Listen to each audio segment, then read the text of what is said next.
Welcome to the blues scales.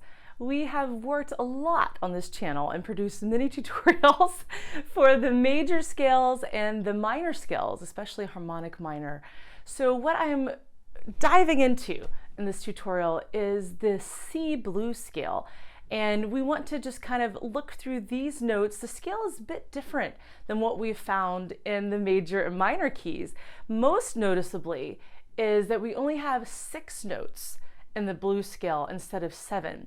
So in the major scale, for example, 1, 2, 3, 4, 5, 6, 7, and then we play the top note again as an 8. Here we've got 1, 2, 3, 4, 5, 6, and then 7 is the repeat.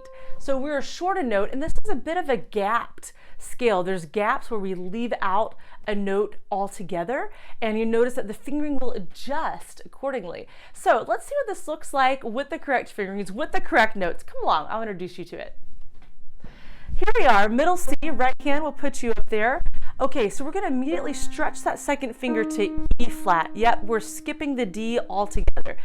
C, E flat. Turn your thumb under to the F. We're going to do 3 half steps. F to G flat to G.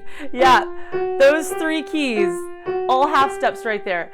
So 1, 2, 3, and then we're going to skip the A and stretch to the B flat. Yeah, there's that gap. And then the pinky rounds us off there on the top note C. I'll walk that up carefully. 1, 2, turn your thumb to F, immediately G flat, G natural, B flat, and there's C.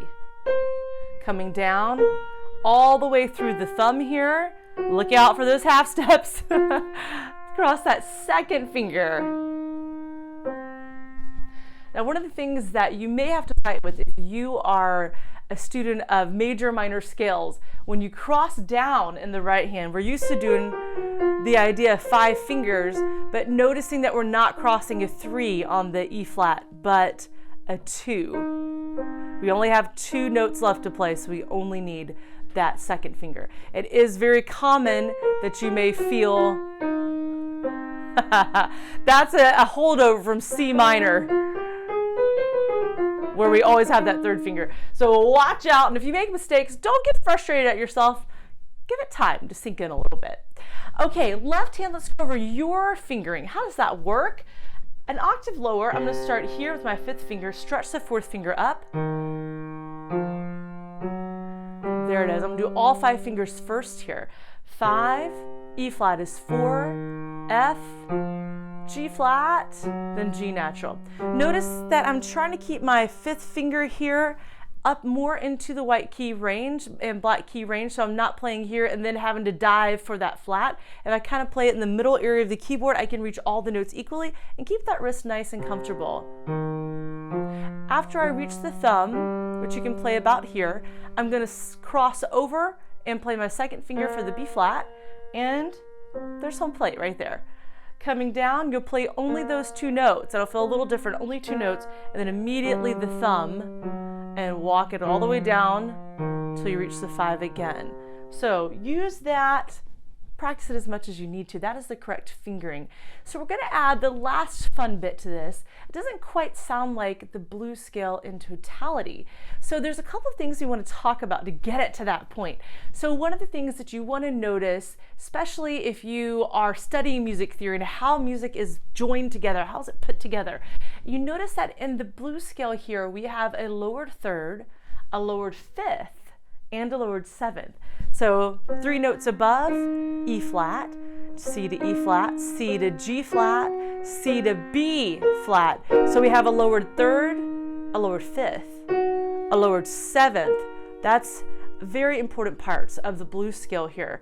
And then what also makes it very interesting is that not only do we have the lowered 5th, but we also have the 5th in its natural position. Flat 5, natural 5. So we want to make sure that you think about that as we move forward and add other blues scales. You'll see that pattern start making more sense as you find it again and again. But the last thing, besides understanding how the scale is built, is to put the rhythm with it.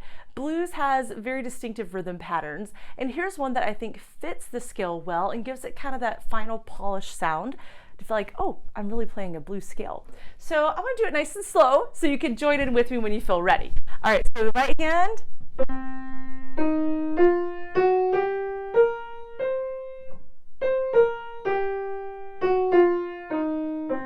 Again.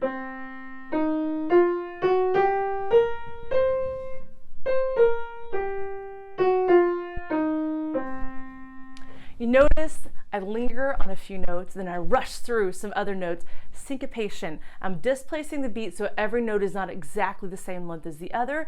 That's the beauty of this blues rhythm. I love it. Syncopation. Left hand will give you a go. All right, here it is.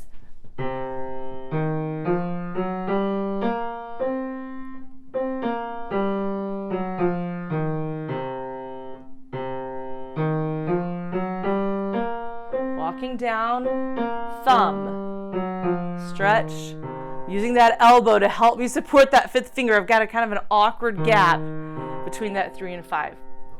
All right, well, when you feel ready, you can speed that scale up, but I mostly wanted to get you just locked in at a slow and steady pace to start so that you felt where those rhythm syncopations were happening and what the correct use of fingering is there. Thank you so much for joining in. I hope you enjoyed it. Give this video a like and feel free to share with your friends. I'll catch you at the next blues scale.